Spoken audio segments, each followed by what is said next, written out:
Hai semuanya, ketemu lagi bareng Mihu di sini. Oh ya, kali ini Mihu akan membawakan alur cerita Donghua yang berjudul Battle Through the Heaven. Mihu mengingatkan sekali lagi ya bahwa konten ini full spoiler. Tanpa lama-lama lagi, yuk langsung aja kita masuk ke isi ceritanya.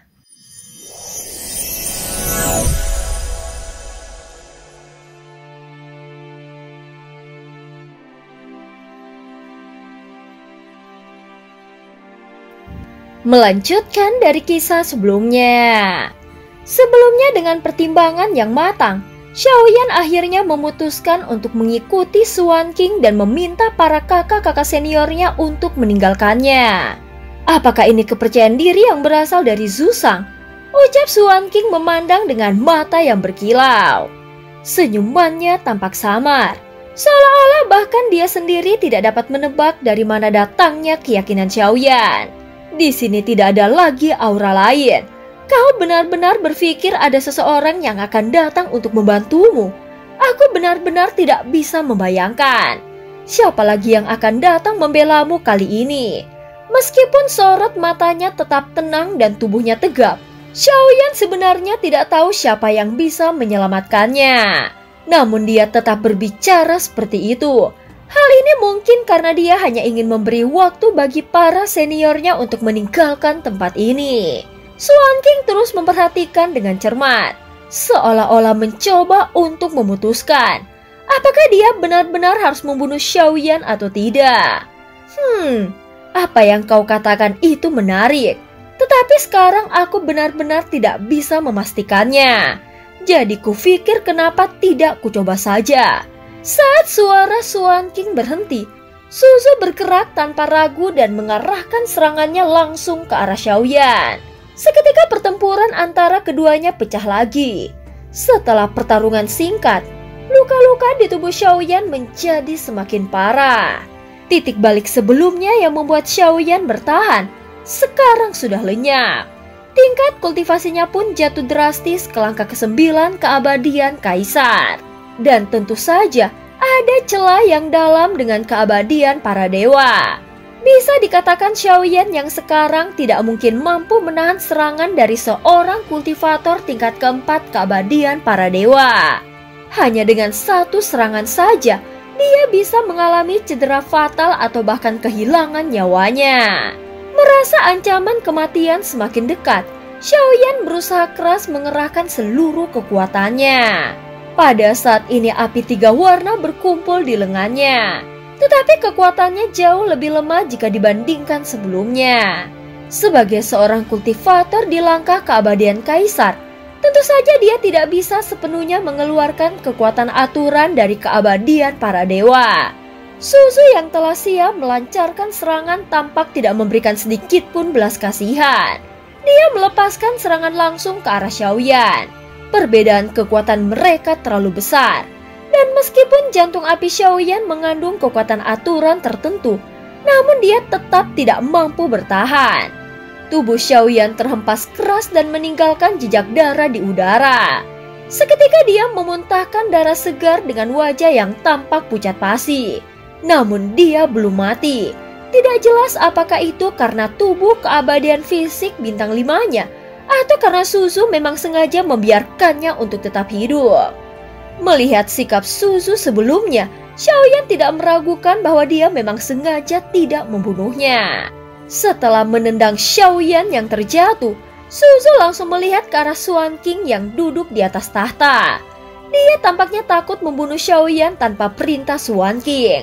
Seolah-olah khawatir jika pangeran kedua itu akan menyalahkannya.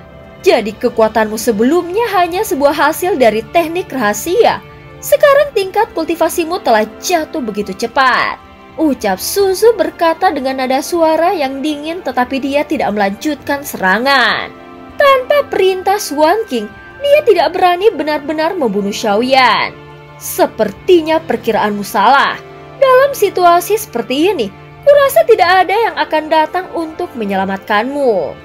Ucap Suan King berkata sambil tersenyum. Apa kau melakukan semua ini hanya untuk memberikan waktu bagi kakak seniormu yang tidak berguna itu? Jika itu benar, maka kau benar-benar terlalu naif, ucap Swan King tersenyum tipis. Tetapi kemudian dia menyadari bahwa emosinya sedikit terlalu terbuka. Dia segera mengusap wajahnya perlahan dan langsung kembali ke sikapnya yang dingin. Bunuh dia, ucap Swan King langsung mengucapkan perintah tanpa ekspresi. Suzu yang sudah lama menahan rasa frustasi terhadap Xiaoyan langsung mematuhinya. Jika bukan karena Swan King, Xiaoyan mungkin sudah lama dihabisinya.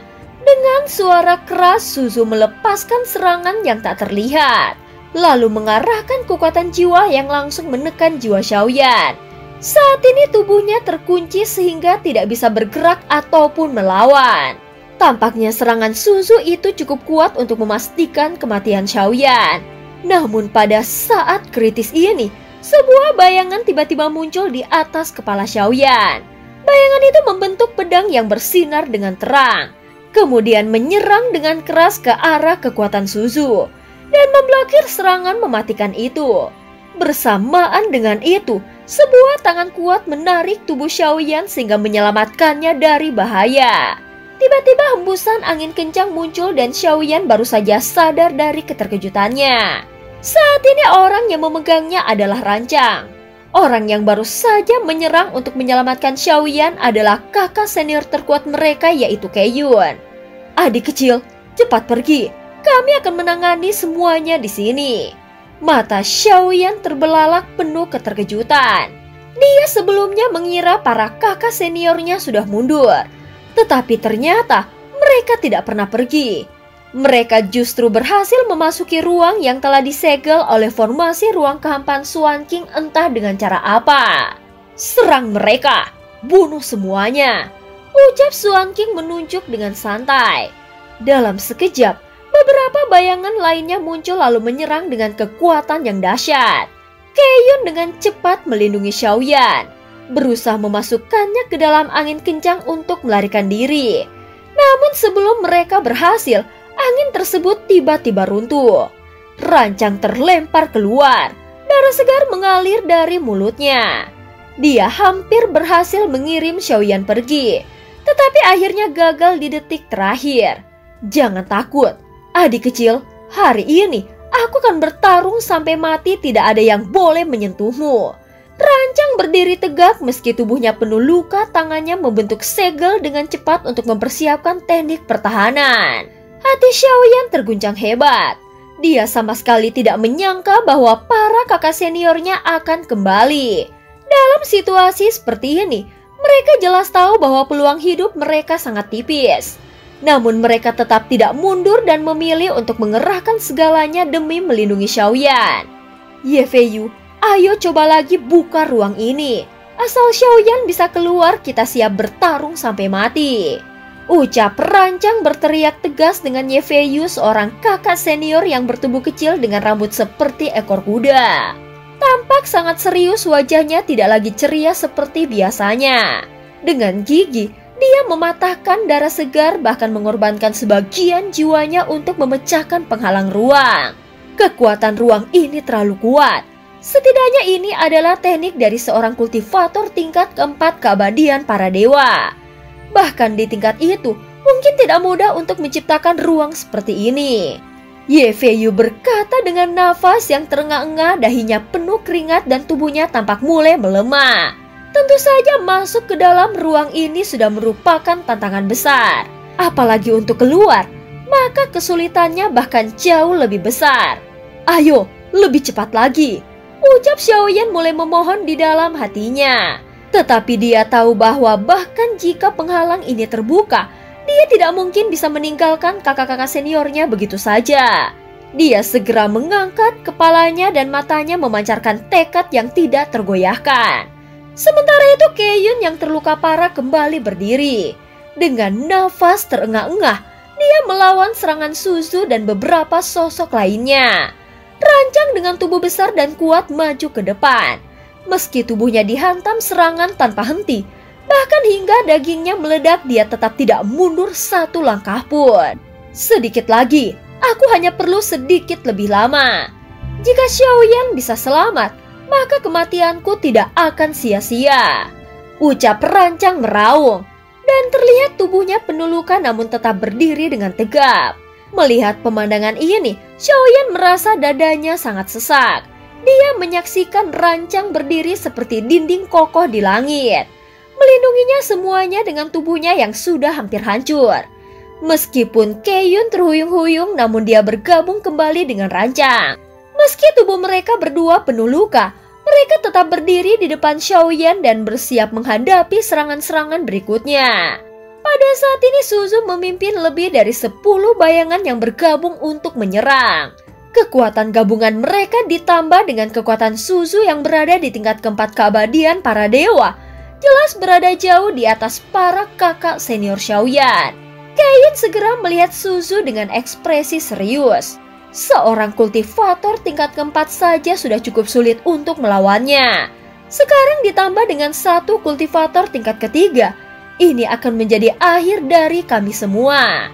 Meski menyadari kematian mungkin tidak terhindarkan, namun tidak ada sedikit pun rasa gentar di mata mereka.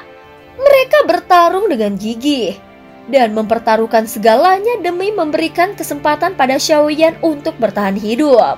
Pada saat ini daerah sekitarnya telah benar-benar mencekam karena pertarungan ini. Dan cerita pun berakhir. Terima kasih udah dengerin Mihu dari awal sampai akhir ya. Jangan lupa untuk like dan subscribe. Sampai jumpa.